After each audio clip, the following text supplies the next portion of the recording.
Imagine standing on the Great Plains in September 1867, the grass stretching to every horizon, and your Red Cloud, maybe the most powerful Native American leader on the continent at that moment. You've just forced the United States Army to abandon 3 forts along the Bozeman Trail.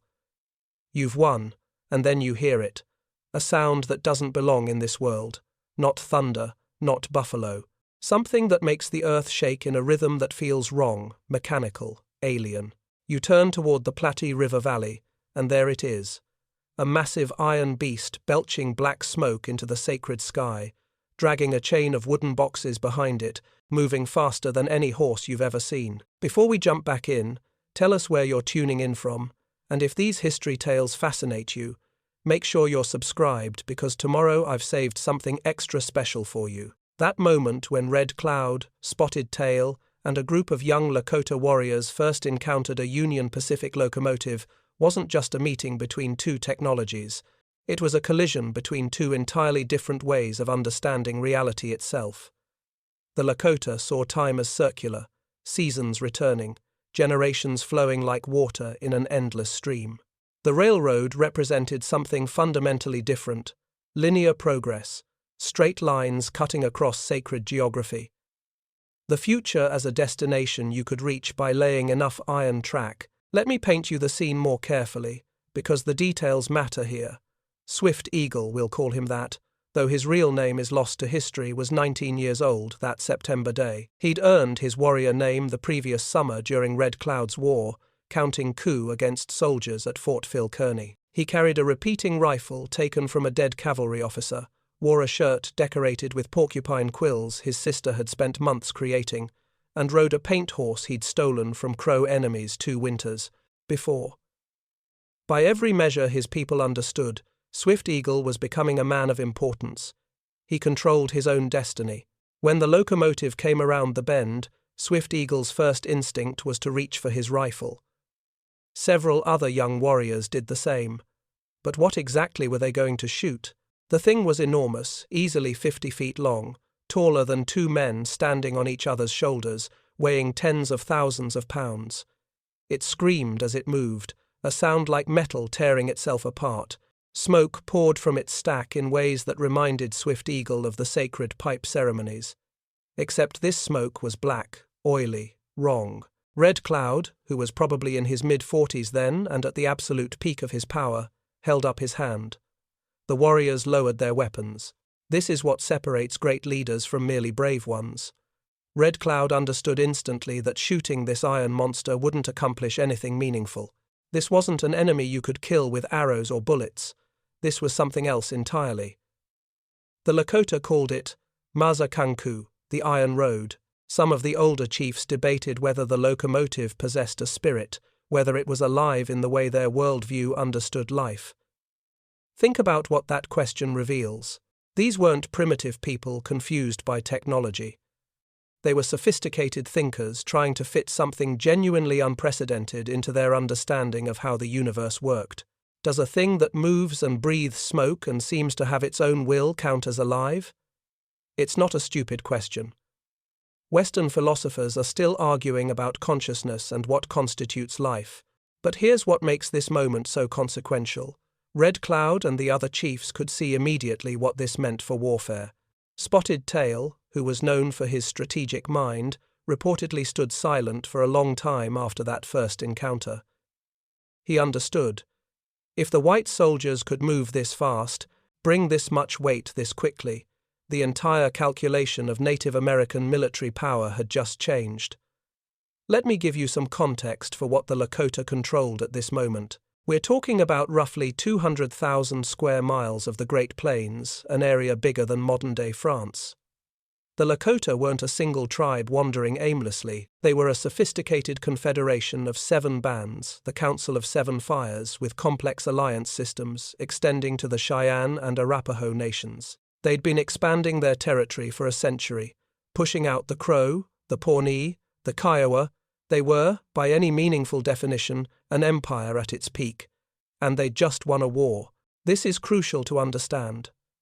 Red Cloud's war, which had just concluded with the Treaty of Fort Laramie being negotiated, represented something almost unheard of in American history. Native Americans had forced the United States military to completely abandon territory. Fort Phil Kearny, Fort C.F. Smith, Fort Reno, all three would be evacuated. Red Cloud himself would personally burn Fort Phil Kearny to the ground the following year. When was the last time that happened? When did America ever retreat like that? So the Lakota weren't some declining power being swept aside by inevitable progress. They were winners, encountering something that made winning irrelevant. The railroad companies, there were several competing to lay track westward, but the Union Pacific was the big player in Lakota territory, initially tried to negotiate, and the Lakota chiefs, showing again that they weren't naive, immediately tried to extract payment. If you're going to cross our land, you pay a toll. It's a perfectly reasonable position. European powers recognized each other's sovereignty and paid for transit rights all the time. But here's the thing about railroads that made them different from any previous intrusion into Native American lands. They weren't just passing through. Every 20 miles or so, the railroad needed a depot. Every depot became a town. Every town needed supplies, which meant freight wagons, which meant roads, and every town needed protection, which meant soldiers, which meant forts. The railroad didn't cross Lakota land like a river you could step over. It metastasized like a disease, each iron spike driven into the earth, sprouting new structures, new people, new problems. Swift Eagle, our young warrior, probably didn't understand all of this that September day. He might have thought this was just another challenge, another enemy to fight or outwit. His father had driven the Crow from their hunting grounds. His grandfather had fought the Pawnee to a standstill. Surely the Lakota could handle this iron serpent the same way they'd handled every other threat. But Spotted Tail knew. Red Cloud knew. You could see it in how they watched the locomotive disappear into the distance, smoke trailing behind it like a wound in the sky. Everything they'd built, everything they'd fought for, every victory they'd won, it all rested on controlling vast distances, on mobility, on being able to move faster than their enemies across terrain they knew better than anyone. The railroad just made all of that obsolete. The question wasn't whether the Lakota could stop the railroad. The question was how long they could resist what the railroad represented. A fundamentally different kind of power, one that didn't care about courage or tactical brilliance or spiritual strength. The railroad ran on coal and capital and the industrial capacity of a nation that could replace every destroyed rail within days. Within 20 years of that September encounter, the buffalo would be gone, the Lakota would be confined to reservations, and children like Swift Eagle's sons would be torn from their families and sent to boarding schools, where teachers would beat them for speaking their own language. But we're getting ahead of ourselves, because between that first encounter with the Iron Serpent and the final tragedy at Wounded Knee, the Lakota would fight one of the most remarkable resistance campaigns in human history. They would win battles that should have been impossible. They would force the American government to negotiate, to compromise, to recognize, if only temporarily, their sovereignty and power. And it all started with Red Cloud standing on the prairie, watching that locomotive disappear into the distance, understanding that the world had just changed in ways that no amount of courage could reverse. To understand what the Lakota were about to lose, you need to understand what they'd built. And I'm not talking about teepees and campfires, though we'll get to those. I'm talking about a sophisticated civilization that controlled resources worth millions of dollars in modern terms, that had developed military tactics still studied today, and that had created one of the most successful expansion campaigns in North American history. Let's start with the geography, because geography is destiny. The Lakota controlled the heart of the Great Plains from the Missouri River west to the Bighorn Mountains, from the Platte River north into what's now Montana and the Dakotas. Think about what that means in practical terms. They controlled the primary buffalo migration routes. They controlled the trade routes between the upper Missouri and the Rocky Mountains. They controlled access to the Black Hills, which weren't just sacred to them but were genuinely strategic water, timber, game, and later, as it turned out, gold. This wasn't empty land they were wandering across. This was prime real estate they'd fought to control and were actively defending. The Crow tried to take it back multiple times. The Pawnee made attempts. The Lakota crushed them all. Crazy Horse, who was probably in his mid-20s during this period, had already earned his reputation, not through wild charges but through careful, tactical ambushes. He'd studied how cavalry moved, how soldiers thought, what mistakes they consistently made. He fought like a chess player, not a berserker. And Red Cloud? Red Cloud was operating on an entirely different level. He understood something that most Native American leaders never grasped. The American government could be manipulated through its own bureaucracy. He'd learned English. He'd studied how Washington worked. When he negotiated the Treaty of Fort Laramie in 1868, he didn't just accept whatever terms were offered. He held out. He made demands. He waited until the American military was exhausted from the Civil War and desperate to secure the Western Territories without another costly conflict. That treaty, the Treaty of Fort Laramie of 1868, represents maybe the highest point of Native American diplomatic achievement in the 19th century. Let me be specific about what Red Cloud extracted from the United States government. First, the Army had to abandon all 3 forts along the Bozeman Trail, and not just abandon them, but do it while Red Cloud watched. Second, the treaty acknowledged Lakota sovereignty over a massive territory, including all of present-day South Dakota west of the Missouri River. Third, and this is the part that still matters today, the treaty recognized the Black Hills as sacred land that would belong to the Lakota forever, and it specified that any changes to this arrangement would require the signatures of 3/4 of adult Lakota males. Red Cloud forced the United States to accept terms. Think about how rare that is. This wasn't the government offering a reservation and the Lakota accepting it. This was negotiation between powers, with the Lakota holding leverage and using it effectively. Now, let's talk about the economy that supported all of this, because it wasn't primitive and it wasn't simple. The buffalo herds that covered the Great Plains weren't just meat on the hoof. They were the foundation of a complex economic system. A single buffalo provided approximately 800 pounds of meat, which could be preserved through drying to last months. The hide made everything from teepee covers to winter robes to shields that could actually stop arrows. The sinew became thread and bowstrings. The bones became tools. The stomach became a cooking vessel. The skull became a sacred object for ceremonies. Economists have tried to calculate the value of buffalo to the Plains tribes. Depending on which estimate you trust, a single band of maybe 300 people was processing buffalo resources worth somewhere between $1 and $2 million annually in modern terms. And the Lakota weren't a single band. The 7 Fires collectively represented tens of thousands of people, managing what amounted to a multi-million-dollar economy based on sustainable hunting practices they'd refined over generations. They weren't killing every buffalo they saw. They were managing the herds, taking what they needed, leaving enough to breed. It was sophisticated resource management that had kept the buffalo population stable for centuries, and they weren't isolated. This is important. The Lakota were connected to a trade network that stretched from the upper Missouri trading posts all the way to Mexico. They traded buffalo robes for guns, ammunition, metal tools, cloth, beads. Some Lakota families, especially those with mixed blood members, were operating as intermediaries in this trade, making substantial profits.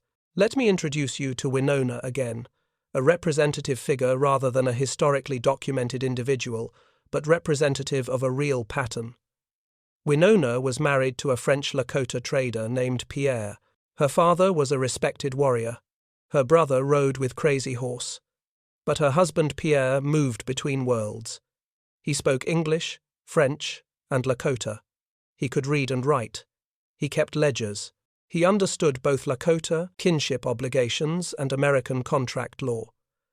Families like Winona and Pierre's were becoming increasingly common in the 1860s. They weren't traitors or collaborators. They were pragmatists trying to maintain Lakota independence while adapting to new realities. Pierre would travel to trading posts, convert buffalo robes into gold coins, then return to trade those coins for ammunition and rifles that Crazy Horse and the warrior societies needed. Winona would cure the hides, using skills passed down from her grandmother, while also learning from Pierre about American politics and economics. This hybrid existence was becoming a viable path. Some Lakota were beginning to think they could maintain their culture, their sovereignty, their way of life, while selectively adopting useful elements from the encroaching American civilization. The Treaty of Fort Laramie seemed to confirm this possibility. Let's talk about the warrior societies, because they're central to understanding Lakota military power. The Kit Fox Society, the Strong Hearts, the Crow Owners. These weren't just social clubs. They were military organizations with specific roles, traditions, and standards.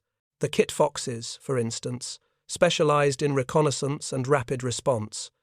Young men competed intensely for membership. The initiation rituals were genuinely dangerous: fasting, sleep deprivation, physical trials that left scars you carried for life. And then there was the sun dance, which remains one of the most misunderstood Native American ceremonies. This wasn't entertainment. This was the spiritual and social heart of Lakota culture, bringing together the scattered bands once a year for renewal, negotiation, and sacrifice. Warriors like White Bull would pierce their chest muscles, thread leather thongs through the wounds, attach those thongs to a central pole, and dance backward until the flesh tore free. It sounds brutal to modern ears, and it was brutal. That was the point. We're demonstrating your willingness to endure suffering for your people, proving your spiritual strength, seeking visions that would guide you in battle. The American government would later ban the sun dance. The missionaries called it savage, but understand what it represented: a voluntary demonstration of courage and commitment that bound the community together. No one forced you to pierce your flesh, you chose it. And in choosing it, you became part of something larger than yourself. The Lakota weren't a democracy in the American sense, but they also weren't a tyranny. The Council of Seven Fires made decisions through consensus. Chiefs led through respect and achievement, not inherited authority. If a chief made too many bad decisions, people simply stopped following him. It was a fluid, adaptable system that had allowed the Lakota to respond quickly to opportunities and threats for generations. Women held more power in this system than most American histories acknowledge. They owned the teepees. They controlled food distribution. They had voices in council meetings, especially older women who'd earned respect. The quillwork artistry that decorated warrior shirts wasn't just decorative. It was a prestigious craft that required years of training and carried spiritual significance. A woman who mastered quillwork had status, authority, and economic independence. This was the world that existed in the late 1860s, as the Union Pacific pushed westward across Nebraska and into Wyoming. The Lakota were at their peak. They'd won their war. They had a treaty that seemed to guarantee their future. The buffalo herds still darkened the plains during migration season, millions of animals moving like a brown ocean across the grass. Red Cloud had made the journey to Washington. He'd met President Grant. He'd seen American cities, American industries, American military capacity, and he'd returned home convinced that the treaty would hold, that the Lakota could maintain their independence if they chose their battles carefully and negotiated shrewdly. Even Crazy Horse, who distrusted all treaties and all Americans, was willing to wait and see. The young warriors still raided occasionally against the Crow, against isolated settlements, against foolish travelers who entered Lakota territory without permission. But there was no organized war. The Lakota were consolidating their gains, enjoying their victory, living well on land that remained rich with game and grass. And every day, more railroad track got laid. Every week, another town appeared along the rail line. Every month, more white settlers arrived, looking at that grass and those empty horizons and thinking about farms and ranches and futures that had no place in them for 30,000 Lakota living as free people. The collision was coming. Everyone could sense it. But in those few years between the treaty and the inevitable breaking of the treaty, the Lakota lived as they'd always lived, following the buffalo, conducting ceremonies, raising children, training warriors, creating beauty through art and song, governing themselves according to traditions that stretched back beyond memory. They were at their peak, and the long fall was about to begin. The buffalo didn't just disappear. They were systematically eliminated in what might be the most successful economic warfare campaign in human history. and the railroad made it possible. Here's how it worked. Before the railroad, hunting buffalo commercially was barely profitable. Sure, you could kill buffalo and take their hides, but then what? You're in the middle of the Great Plains, hundreds of miles from any market. Your wagon can carry maybe 50 hides if you're lucky. The trip to market takes weeks. The economics simply didn't work for industrial-scale slaughter. The railroad changed everything. Suddenly you could kill buffalo, pile the hides next to the tracks, and have them in eastern tanneries within days. The market for buffalo leather exploded, industrial belting for factory machinery, leather goods, robes for wealthy buyers back east and in Europe. The price stabilized at around $3 per hide, decent money in the 1870s, enough to make buffalo hunting a legitimate profession. Professional hunters flooded into the plains. These weren't sportsmen. These were men with Sharp's .50 caliber rifles capable of killing a buffalo at 300 yards, who understood how to approach herds from downwind, who could kill 30 or 40 animals in a single stand before the herd even realized what was happening. They'd set up near water sources where buffalo congregated, and they'd just shoot. All day, day after day. Buffalo Bill Cody, and yes, that's his real nickname, honestly killed more than 4,000 buffalo in 18 months while supplying meat to railroad construction crews. 4,000, by one man, and he wasn't even the most prolific. Some hunters claimed to kill over 100 per day during peak season. The Army knew exactly what this meant. General Philip Sheridan, who commanded military operations in the West, explicitly encouraged buffalo hunting. He understood that every dead buffalo weakened the Lakota more effectively than any military campaign could. He reportedly told the Texas legislature that buffalo hunters had done more to settle the Indian question in 2 years than the Army had accomplished in 30. He wanted to give each hunter a medal with a dead buffalo on one side and a discouraged Indian on the other. That's not me being dramatic. He actually said that. It was explicit policy. Now let's jump to 1876, because that's when everything accelerated. Gold was discovered in the Black Hills. Not rumors of gold, actual, massive deposits. And the Black Hills were, according to the Treaty of Fort Laramie, absolutely off-limits to white settlement, sacred land. Guaranteed land, protected by treaty. Didn't matter. Prospectors flooded in. The Army made half-hearted attempts to keep them out, but the railroad made enforcement impossible. How do you stop thousands of gold seekers when they can reach the Black Hills in days via train to Cheyenne, then overland? The government tried to buy the Black Hills. Red Cloud refused. Sitting Bull refused. The price they wanted wasn't money, they wanted the land to remain theirs. The government's response was to declare that any Lakota not on the reservation by January 31, 1876, would be considered hostile. In the middle of winter, when traveling to distant reservations was nearly impossible, it was a transparent pretext for war, and everyone knew it. Sitting Bull, who'd remained free while Red Cloud had moved to the reservation, called for all free Lakota to gather. Crazy Horse brought his followers. Cheyenne allies joined them. By summer, they had maybe 3,000 people camped together on the Little Bighorn River, including around 1,000 warriors, which was an enormous concentration of Native American military power. You know what happened next. George Armstrong Custer, leading the 7th Cavalry, attacked this massive encampment on June 25, 1876. He split his forces, underestimated the enemy strength, and got himself and 268 soldiers killed in one of the most famous military disasters in American history. The Lakota won. Crazy Horse's tactical brilliance, combined with Custer's arrogance, resulted in a complete Native American victory.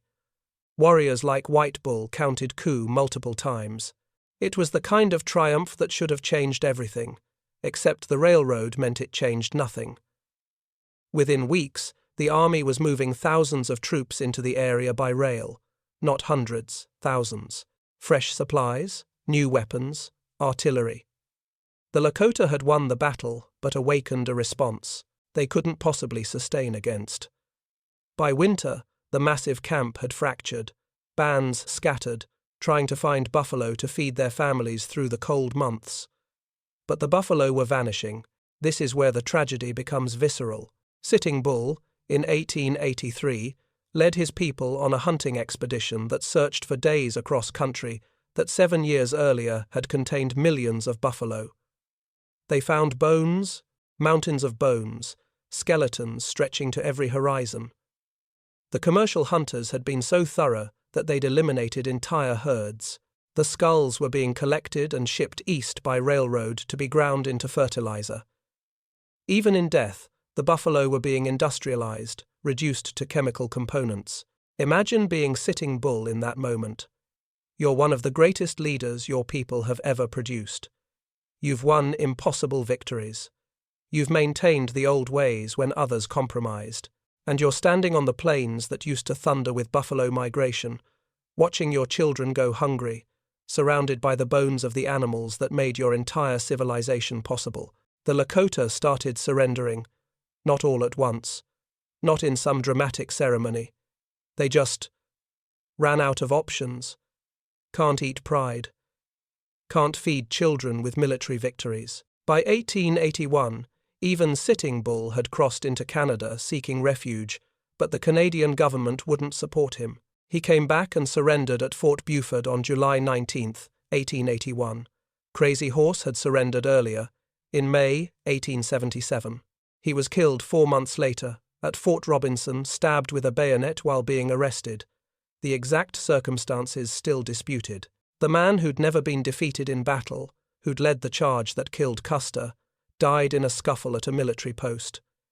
He was probably 36 years old. The reservations were a nightmare. The government had promised rations, but the rations were inadequate and frequently stolen by corrupt agents. The land allocated for reservations was often the worst land available, too dry for farming, inadequate for grazing. The Lakota, who'd been perhaps the wealthiest people on the plains a decade earlier, were reduced to starvation-level poverty almost overnight. And the cultural assault was just beginning. Missionaries arrived to save souls. Government teachers arrived to civilize children. The sun dance was banned in 1883. Speaking Lakota in schools was forbidden. Children were taken from families and sent to boarding schools, sometimes hundreds of miles away, where they were beaten for practicing any element of their traditional culture. This is when the ghost dance movement emerged.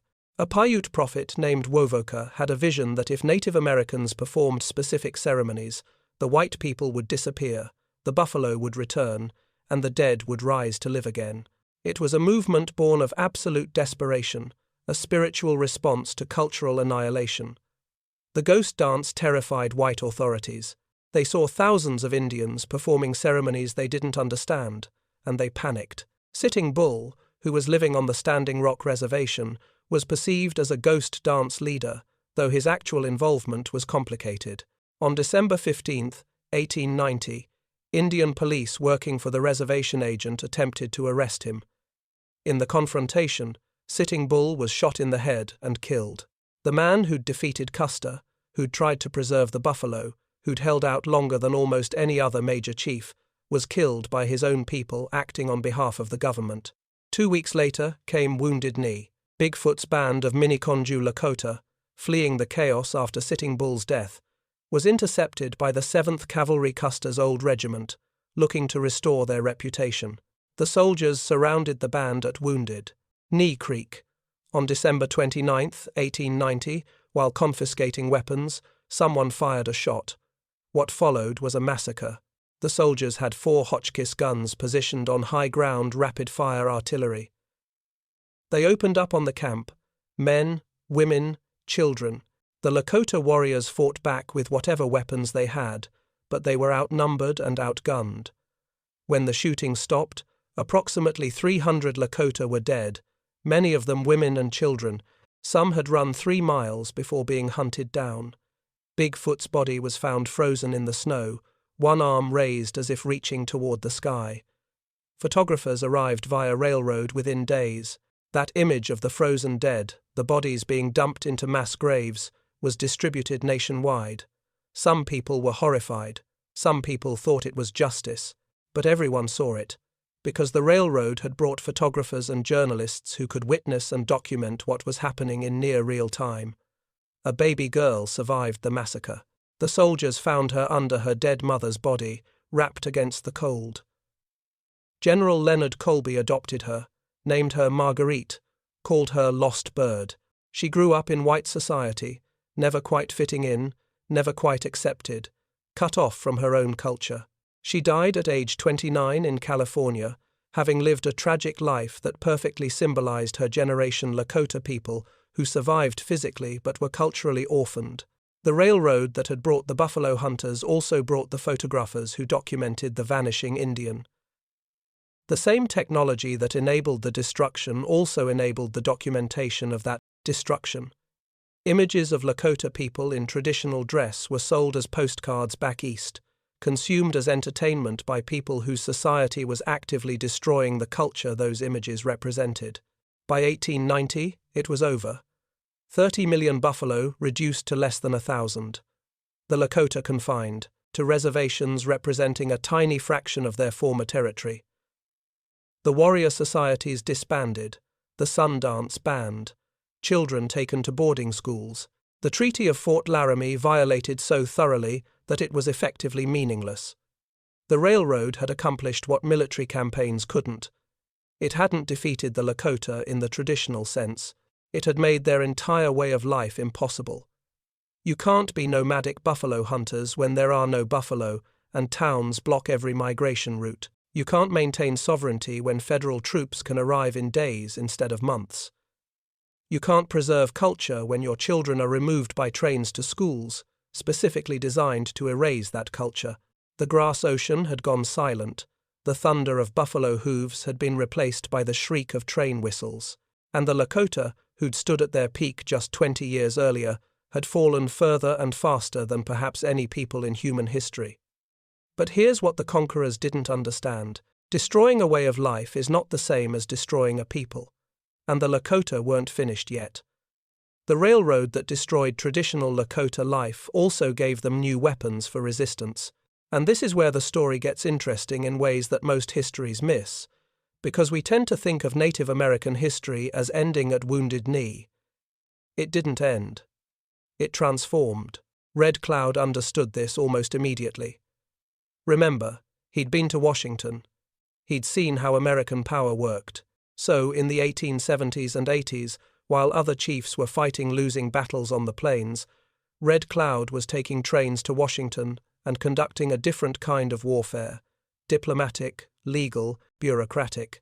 He made multiple trips by railroad to negotiate directly with American presidents. In 1870, he met with President Grant and delivered speeches in Washington and New York that were covered by major newspapers. Think about what that meant. Here was a Lakota chief using American transportation infrastructure and American media to appeal directly to the American public over the heads of the Army and Indian agents who wanted him silenced. His speeches were shrewd. He didn't just complain.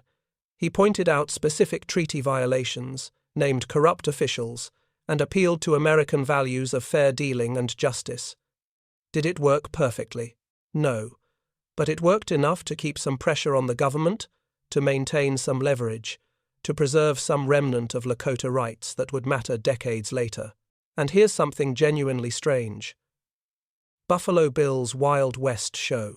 Starting in the 1880s, Buffalo Bill Cody, yes, the same man who'd killed thousands of buffalo, started hiring Native American performers for his traveling show. He paid them $25 per week, which was about 5 times what the average American worker made.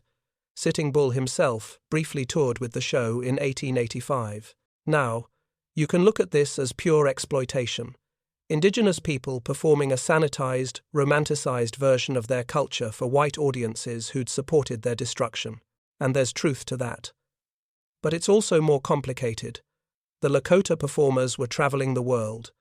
They went to Europe, where they met with Queen Victoria and other heads of state. They earned real money they sent back to starving families on reservations. And secretly, during these tours, they maintained banned ceremonies, the sun dance, the vision quests, the spiritual practices that were illegal on reservations they could perform, modified versions on stage, and practice the real versions in private, far from the Indian agents who enforced the bans. Some historians argue that Buffalo Bill's show, exploitative as it was, actually helped preserve Lakota culture through a period when it was being actively suppressed everywhere else. The performers taught their children traditional skills. They maintained their language. They kept alive knowledge that would have been beaten out of kids in boarding schools. The geographic knowledge that chiefs gained from all this railroad travel turned out to matter too. Red Cloud and other leaders rode trains across the entire American continent.